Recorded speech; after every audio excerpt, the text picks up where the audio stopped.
Hey you guys, thank you for coming back to my YouTube channel. Today I'm going to show you how to make a cheddar herb bread in your bread maker. In the bread maker, I've splashed in some warm milk.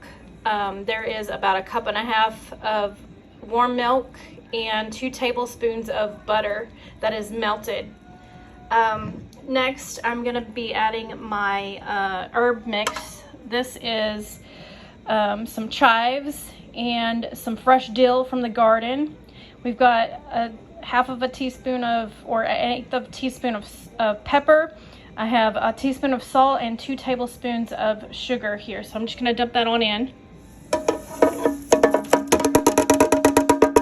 And I'll get the rest in a minute. The next ingredient is, of course, the cheese. I have 1.5 cups of cheddar cheese. We'll throw that in here. This is a quick and easy recipe.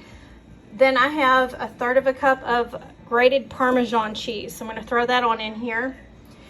Next, I'm going to put in my dry ingredients, which is 2 cups of white flour and 1 cup of wheat flour.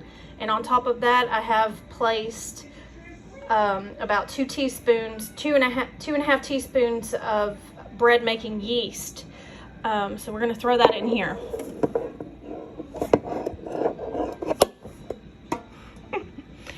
So that's it. That's the recipe, and I put this on the one setting on mine, which is basic loaf, and I put that on light.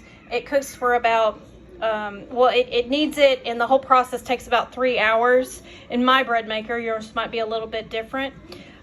Leave me your comments. Let us know if there's any other bread recipes that you like, and thank you for stopping by. Have a great day.